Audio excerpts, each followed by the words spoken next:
Hello everybody, Steve Burns here, and I'm going to bring you a neat little tutorial on animating 3D objects. Yes, we can actually animate 3D objects. Let's go on and take a look at what I have here in my layers. I organize all of my work by groups. It's just easier for me to work with. Now, my second group down is my 3D objects, so if I turn those on and off, we can see those go away. And I'm going to open up the folder in just a minute so that we can take a look inside. Then we have the sun. Yes, I actually animate the sun coming across the scene, coming up slightly from behind the planet. Now, then we have the nebulae, or the radioactive gases in the background. So I have that on the separate layer. Let's go ahead and turn on the sunlight and turn on the 3D objects, and let's go in and take a look at what's going on inside the 3D objects here. So let's target a little triangle here and take a look at our 3D objects. I have the foreground meteor, or the large meteor, and I have the medium-sized meteor in the back, which is a little further, right behind the larger one. Then we have the planet itself on its own layer. We know that these are 3D objects. Look right down here in the bottom right-hand corner, and we have the symbol of a cubical shape. Now, what I've done here is animate this. So if I actually start from the very beginning of the timeline, I'm going to tap and release right on the timeline, and you can see where this whole scene begins from frame 1. And as I click throughout the timeline here, you can see how I've animated the larger meteor to not only come toward the foreground, but also to spin a little bit as it's coming to the foreground. And then the medium-sized meteor in the rear is also coming toward the camera as well. So then the larger meteor actually goes right off camera, right off view. Now, how did I accomplish this? Let's focus on the foreground, the larger meteor right here at the very top layer. Right down here in my timeline, it reflects exactly the layers that I have set up. Here's my 3D objects layer group. I'm going to open it up. There is my large meteor. It's already highlighted. Why? Because this one is highlighted. If I target any of the other layers, for example, the medium meteor, and bring it down, you can see the medium meteor is now highlighted. And I want the large meteor, so let's go ahead and target this one, and it pops up here showing me it's highlighted. What I did was I animated the 3D scene properties as well as the 3D camera properties. Now I'm going to come right over here and make sure that the large meteor is targeted, and I'm also going to target the 3D panel, and currently the scene is highlighted. Now there's two properties that I've animated, the 3D scene and the 3D camera. If I target the 3D camera, then what I'm doing is I'm actually animating the properties of the camera. So I'm in essence, I'm utilizing the camera by moving it in and out of the scene to get this effect that the meteor is actually moving in and out of the scene.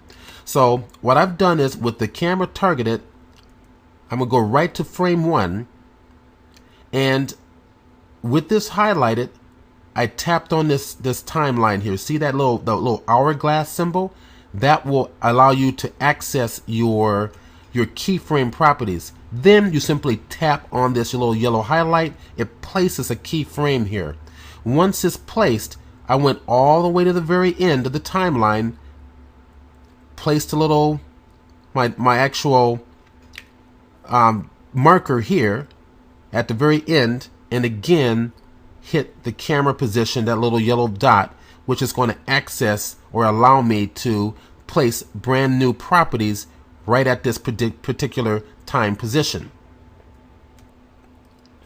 Once my playhead is at the time frame that I'm interested in, once this keyframe is highlighted, I can do whatever I want with the meteor. But in this case, I want to animate the camera view. All right, so this is important.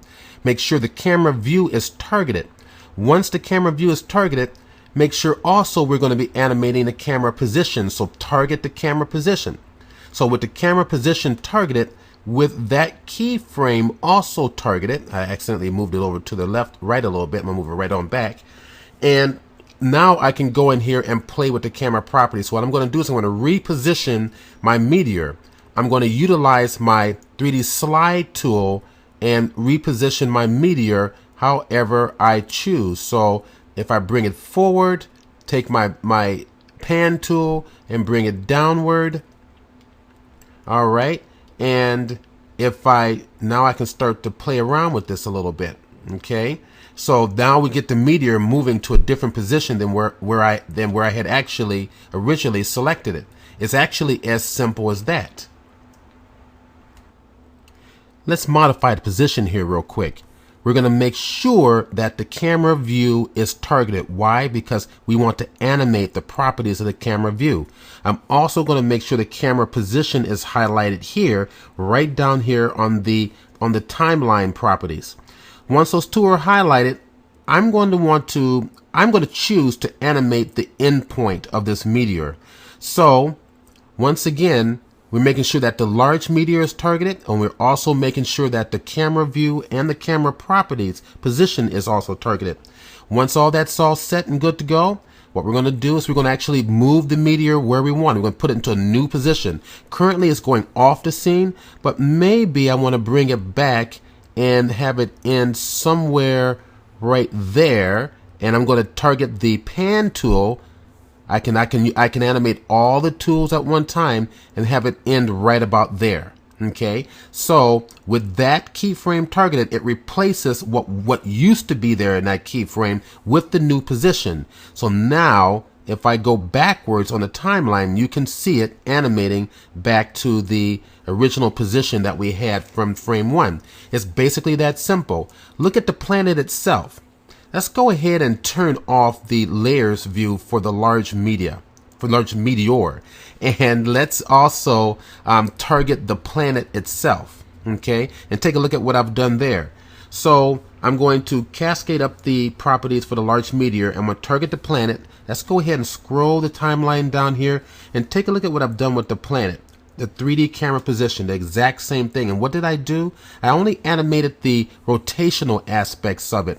So once again, 3D, go to the 3D camera, and I targeted the rotate tool, and I can come back to the last frame if I like, and then go ahead and reposition it. You see what's happening? I can reposition the planet or any way that I like in terms of this last location of where this is going to end up on this last frame here. So if I start to target back through, we can see the planet is now being rotated into a new position. It is as simple as that. Adding keyframes down, highlighting the keyframes, and then reposition your object. The only trick is making sure that you're animating the right thing. So if you're in the scene view, and the scene view allows you to animate the object. In fact, let's go back on up and target. Let's go back to our layers, and let's go ahead and turn on the large meteor and target the large meteor. I'm going to come back down here to the timeline, make sure that is targeted. Let's go ahead and cascade this animatable properties, and we're going to take a look at not the camera position, but the 3D scene position. As you can see here, I have some keyframes placed for those. So at the very beginning, I'm going to go ahead and just tap right up here on the timeline. We can see it positioned here. Let's go ahead and get in closer, right up here in the top right hand corner. Now what the scene position, what we did with this one is we simply rotated the meteor. The scene allows you to rotate the object independently.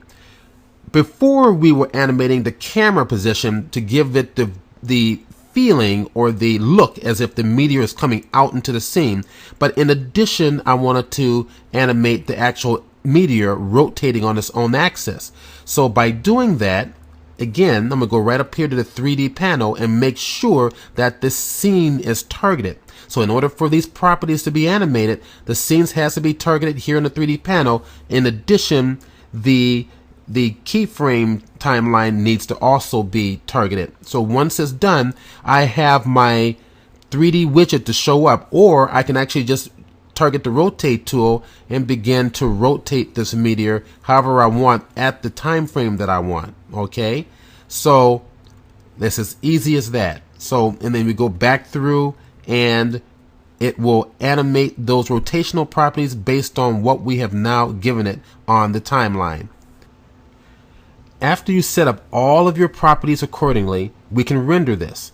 And now just to share with you, I've also animated the sun coming through. So if I come down here to the sun, right about there, I'm going to target that one there and go right down to the sun, open up its layers.